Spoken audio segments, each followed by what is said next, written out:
Naam, ripoti za TRC Mzundu TV and NDC zinatokea hapa ndani ya viunga hivi vya TRC Mzundu, na kwa kwanza tunawaletea namna ya utumiaji mfumo wa Nesti, mfumo ambao unahusiana masuala mazima ya manunuzi, namna ya kutangaza tenda, lakini namna ya kurequest vifaa, namna ya kutangaza vifaa, namna ya kutangaza tenda mbalimbali, lakini namna ya kumpata fundi ambaye anaweza kushughulika katika swala zima lile la ujenzi, lakini namna ya kutumia mfumo mzima kuanzia mwanzo mpaka mwisho. Nipo na wataalamu mbalimbali ambao wanapatikana ndani ya halmashauri yetu ya wilaya ya Handeni, na hapa nakuletea mtaalamu mmoja ambaye atatupitisha kuanzia hatua ya kwanza mpaka hatua ya mwisho kuhusiana na swala zima la utumiaji wa mfumo huu wa Nesti. Tumeamua tulete maelekezo haya kwako, tukusogezee karibu maelekezo haya au mafunzo haya kwako, kwa sababu tumegundua kwamba ni watu wengi, ni watumishi wengi ambao wanashindwa kutumia mfumo huu, kiasi kwamba ambapo wanakuta watangaza tenda lakini hazifiki kwa wakati, lakini watu wana request tenda hizo lakini hazifiki kwa wakati. Kwa hiyo tukaona ni kuna haja kubwa ya kuhakikisha kwamba tunatoa elimu kupitia TRC Mzundu TV kuhusiana namna nzima ya kutumia mfumo huu wa Nesti. Ambatana nami sambamba nikiwa na mtaalamu wangu wa mfumo huu wa Nesti, atatueleza, atatupitisha kutoka hatua ya kwanza mpaka hatua ya mwisho kuhakikisha kwamba wewe mpenzi mtazamaji wa TRC Mzundu TV unaweza kupata elimu kuhusiana na namna ya kutumia mfumo huu wa Nesti, ili kesho kutwa basi uweze kufanya mahitaji yako au uweze kutumia vizuri na kutangaza tenda pale ambapo utakuwa unatakiwa pengine kufanya ujenzi au karabati wa mambo mbalimbali. Jina naitwa Mwalimu Abdalla Hassan wa shule ya msingi Majani Mapana. Leo niko hapa kwenye kituo cha TRC Mzundu kwa ajili ya kutoa mwongozo au elimu kidogo juu ya matumizi ya mfumo wa Nesti. Nafikiri mfumo huu kidogo ni mpya kwa watumiaji na kidogo kulikuwa na changamoto, kwa nimeona leo nije kuelezea kwa ajili ya wale wanunuzi wa taasisi pamoja na wakuu wa taasisi. Kwa kwanza kwa tangulizi tu, mfumo huu wa Nesti ni mfumo wa kielektroniki ambao umeanzishwa kwa ajili ya manunuzi ya kitaifa, yani manunuzi ya umma.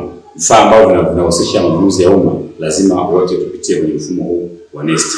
Kwa hiyo ukienda na mimi hatua chache ambazo nitaweza kuzionyesha hapa, itakuwa rahisi kwako kufanikisha matumizi ya mfumo huu. Kwa leo nitazungumzia namna ya kuingia kwenye mfumo na namna ya kutangaza zabuni, na pia namna gani ambavyo zabuni yako itakuwa inaonekana kwa wazabuni mbalimbali, na pia namna ya kuwachagua wazabuni ndani ya mfumo wa Nesti. Karibu twende pamoja na mimi.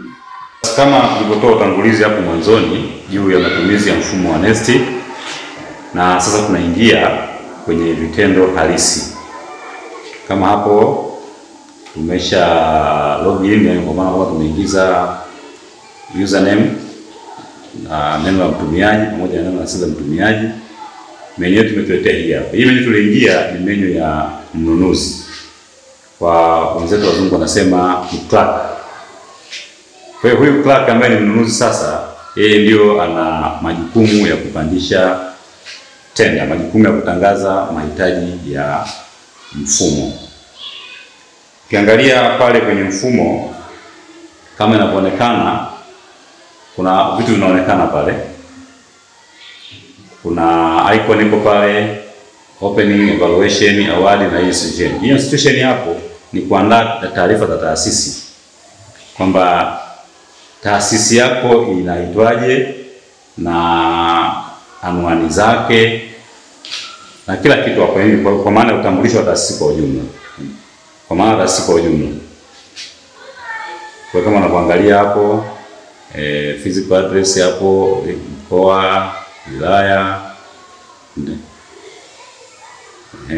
halmashauri, kata, hapo ndo utambulisha mfumo kwamba hiyo taasisi ni ya wapi.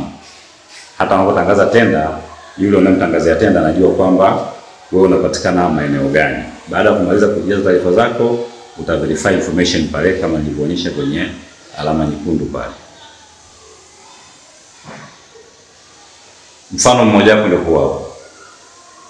Huyo hapo tumesema labda ni mwalimu mkuu, head teacher. Namba yake ya simu au mawasiliano, namba yake ni ile pale. Na sanduku la posta ile pale, na anwani barua pepe pia iko pale na namba ya simu iko pale. Baada ya hapo sasa, ukishamaliza kuzihuisha taarifa hizo, maana ku update information, utarudi nyuma sasa. Ukirudi nyuma sasa, utaingia sasa kama mnunuzi. Hapa sasa ndipo unapoanza kazi. Ukiona hiyo alama nyekundu tuliweka hapo, APP, kirefu chake ni Annual Procurement Plan, yaani mahitaji au manunuzi ya mwaka katika taasisi. Twende.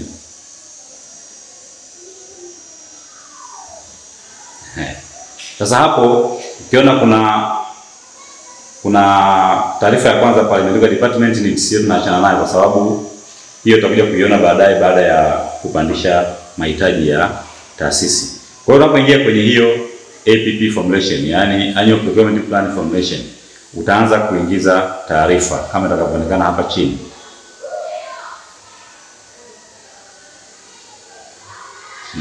Hapo utaanza kuingiza mwaka wa fedha. Kwa mfano sasa hizi tuko 2025 2026. Utaingiza mwaka wa fedha hapo kwenye drafted hapo.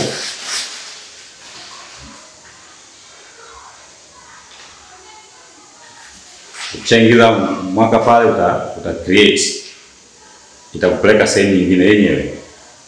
Baada ya hapo itakuja taarifa za msingi, yani basic information, kwamba unakwenda kufanya nini. Kama tulivyosema, tunaanza pale na mwaka tena, naingiza mwaka wetu 25 26 au 24 25, kuandika pale kwenye taarifa.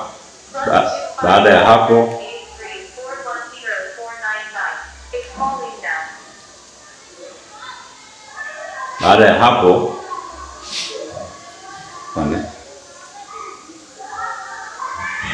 hapa sasa kuna vitu viwili. Ukiangalia hapo kwenye box jekundu upande wako wa kulia, baada ya basic information pale kuna mwaka na kuna tender category. Yaani hii zabuni unayopandisha ni aina gani? Kuna nani consultant, afu kuna goods. Nani consultant, hii ni tenda ambayo ni ya labda mathalan fundi au mtu yeyote anataka kufanya kazi katika taasisi husika. Lakini pia chini pale kuna goods kwa maana ya bidhaa. Kwa hiyo pale bidhaa ni zozote zile kwa ganda na taasisi yako. Kuna bidhaa kama simenti, kuna mchanga, kuna chaki, kuna kalamu, kuna madaftari, kuna maandalio, maazimio, kila kitu utakiingiza pale kwenye goods. Kwa hiyo kama unaenda kutangaza zabuni ya vifaa, utachagua kwenye goods. Na kama unaenda kutangaza zabuni ya fundi au mtu yote anataka kuja kufanya kazi kwa ajili ya taasisi, utaenda kwenye non consultants. Kwa leo tutakwenda kuangalia kwenye zabuni ya vifaa. Kama unaona pale tumechagua, tumeandika pale goods, na tunachagua goods ambayo ndio vifaa tunataka kuviagiza sasa. Tunabonyeza alama mshale pale ya next, kwa maana nini kinachofuata inakuelekeza pale. Baada ya hapo ukishabonyeza tu pale kwenye kipengele cha next, kwa maana hatua inayofuata, tayari unaona ile basic information au taarifa za msingi, kuna alama ya kijani na imeweka alama ya tiki, nimekuambia completed, kwamba ushamaliza hatua hiyo. Sasa tunakwenda hatua ya pili. Hatua ya pili ni tender input. Tender input sasa hapo ndio utaanza kuchagua ni GFS gani ambayo unataka kuichagua. Kwa maana hizi GFS ni good facility system ambazo zina kodi zake. Kwa zile kodi ndio utachagua kama ni bidhaa inahusika na ufundishaji au bidhaa inahusika na ujenzi au bidhaa inahusika na mambo ya vyakula na kadhalika. Kwa hiyo utaingiza pale. Kama ulivyoona pale utastart. Ukisha start itafuata hatua inayofuata hii hapa.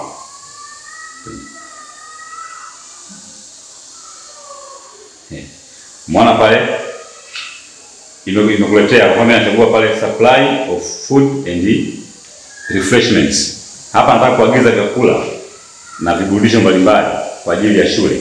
Mathalan nataka niagize mchele, nataka niagize maharage, lakini pia nataka niagize vinywaji kwa ajili ya watoto kama soda, juice na kadhalika. Nitaandika pale.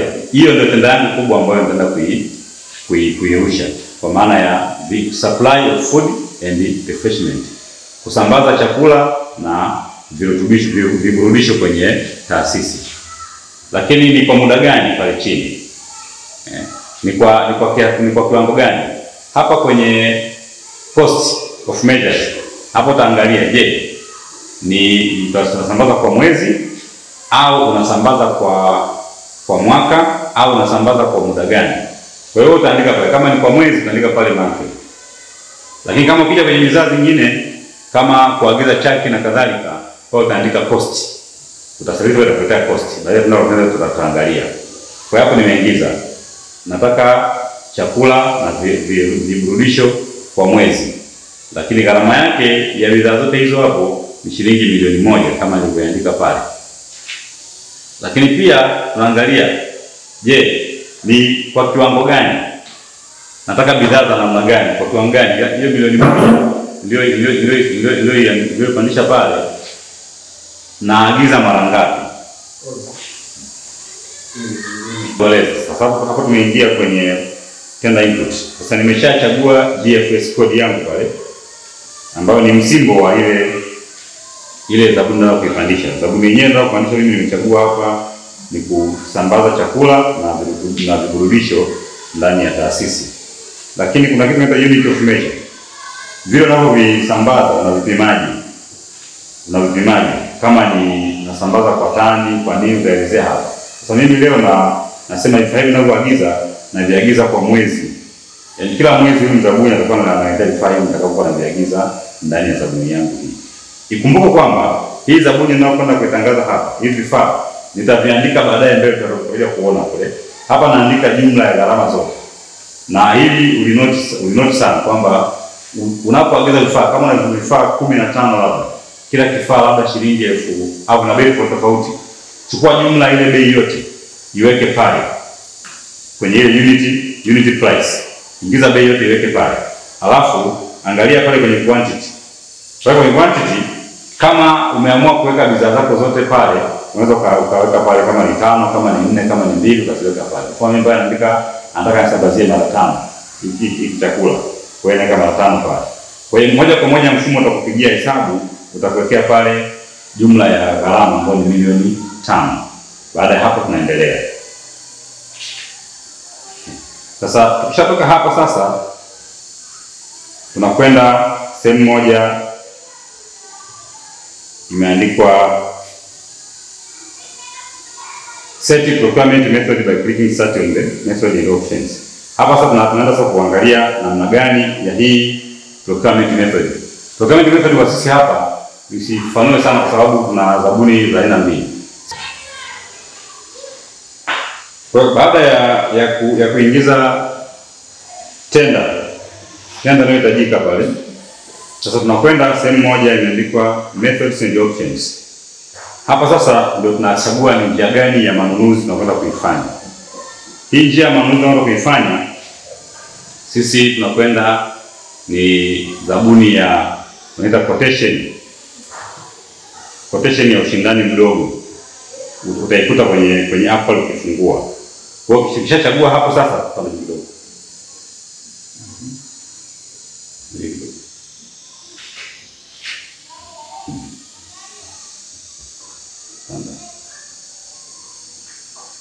Ulipa ina kidogo. Ndio, ulipa kidogo. Kidogo tena. Baada zile bidhaa zote mbili pale kwanza tunaelewa.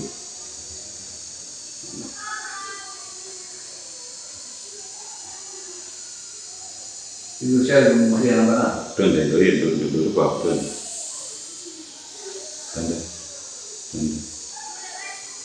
Kwa hiyo hapo sasa utaona pale juu tayari taarifa za msingi ziko tayari, nimeamua kuonyesha kwamba complete, na pale chini tender inputs tayari nitakwambia iko complete. Sasa tunakwenda kipengele cha 3, yani methods and options. Hapa sasa ndio hapa niliposema kwamba baada ya kumaliza kujaza taarifa zako za msingi, utachagua ni aina gani ya manunuzi unakwenda kuifanya. Utajaza pale taarifa zako za msingi pale, kwa maana kuna National Shopping List Computation ambayo sisi tunaitumia. Alafu utaandika pale kama fungu lako ni nini, ni government au ni recurrent. Kama ni recurrent budget utaandika, kama ni expenditure budget utaandika, kwa wale ambao wanaelewa na hizi budget ambazo zinazopangiliwa. Lakini mara nyingi sisi tunakwenda kwenye recurrent. Na chanzo cha mapato, yani source of fund, kwa sisi wa serikali tunasema ni serikali, ni government. Alafu utachagua pale tarehe ya kusambaza zabuni yako hiyo. Unaweza ukaandaa zabuni leo, lakini usitaki isambae leo. Unaweza ukataka isambae labda tarehe wiki ijayo, kwa sababu ya mambo fulani unataka uweke vizuri wewe mwenyewe. Kwa hiyo unaweza kaamua pale kusema hii zabuni itaanza kuonekana tarehe fulani mpaka tarehe fulani. Lakini pia kama unataka zabuni yako uitangaze kuanzia leo hii, labda ni leo hii, andika tarehe yako ya leo pale chini. Ukishamaliza utabonyeza sehemu pale chini imeandika complete. Naomba nirudie kipengele tena. Hapa unajaza aina ya manunuzi unakwenda kuyafanya.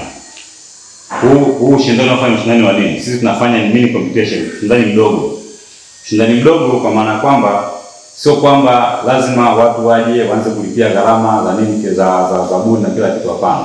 Wewe ukishasambaza tenda yako, wale wa zabuni hata mwenye hali ya chini anaweza kuomba tenda yako pia.